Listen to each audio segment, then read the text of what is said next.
పరిశ్రమల competition political heat పుట్టిస్తోంది. మొన్నటిదాకా కర్ణాటక ఏపీ మధ్య క్రెడిట్ ఫైట్ నడిస్తే ఇప్పుడు కొరియన్ కంపెనీతో ఎంఓయూ పై తమిళనాట బ్లేమ్ గేమ్ నడుస్తోంది. ఇది మీ వైఫల్యమే అంటూ అసెంబ్లీ ఎన్నికల వేళ స్టాలిన్ సర్కార్ ని టార్గెట్ చేస్తోంది అపోజిషన్. ఇతర రాష్ట్రాల్లో తాము కాంప్రమైజ్ కాలేము అంటోంది ప్రభుత్వం. ఇంతకీ ఏంటా కంపెనీ? తమిళనాడుకు అనుకుంది ఏపీకి షిఫ్ట్ అవడం వెనక రీజన్ ఏంటి?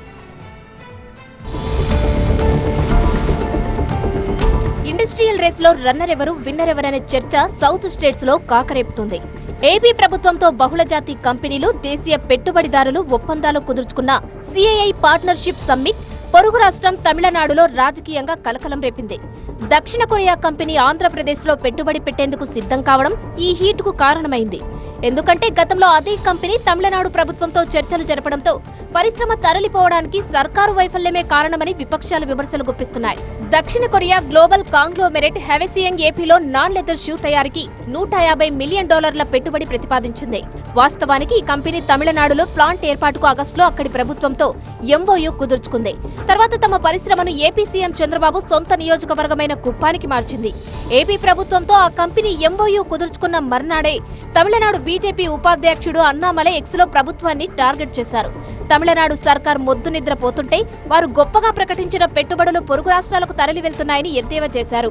1720 కోట్ల పెట్టుబడితో హెవెసియంగ్ పెట్టే ఫుట్వేర్ పరిశ్రమతో 20,000 మందికి ప్రత్యక్ష ఉద్యోగాలొస్తాయని తమిళనాడు పరిశ్రమల మంత్రి టీఆర్బీ రాజా ప్రకటించారు. కానీ ఆ పరిశ్రమ మనసు మార్చుకుని తన యూనిట్ ని ఏపీలో ఏర్పాటు చేయాలని నిర్ణయించింది. దీంతో అసెంబ్లీ ఎన్నికల వేళ స్టాలిన్ ప్రభుత్వ వైఫల్యంపై బీజేపీ విరుచుకుపడుతోంది. ఇతర రాష్ట్రాలు అంతర్జాతీయ పరిశ్రమలను ఆహ్వానిస్తుంటే ప్రభుత్వ నిర్వాకంతో తమిళనాడు అందివచ్చిన అవకాశాలను కోల్పోతుందని బీజేపీ దుమ్మెత్తిపోస్తోంది. అన్నామలై వ్యాఖ్యలకు కౌంటర్ ఇచ్చారు తమిళనాడు పరిశ్రమల మంత్రి రాజా. పెట్టుబడులకు ప్రోత్సాహం అనేది రోజువారీ గేమ్ కాదన్నారాయన. అవాస్తవమైన, అవాంఛనీయమైన ప్రోత్సాహక ప్యాకేజీల పోటీకి తమ ప్రభుత్వం సిద్ధంగా లేదన్నారు.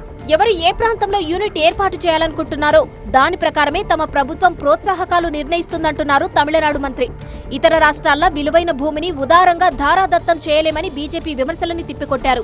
ఆంధ్రప్రదేశ్ లో Google artificial intelligence data centre స్థాపించబోతుందని ప్రకటించినప్పుడు కర్ణాటకలోనూ ఇలాగే రాజకీయ వేడి పెరిగింది.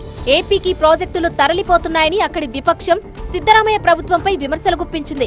కర్ణాటక పరిశ్రమలను మంత్రి నారా లోకేష్ ఏపీకి ఆహ్వానించడం పైన మాటల యుద్ధం జరిగింది. కొందరు మంత్రులు ఏపీపై అక్కసు వెళ్లగక్కేదాకా వెళ్లింది.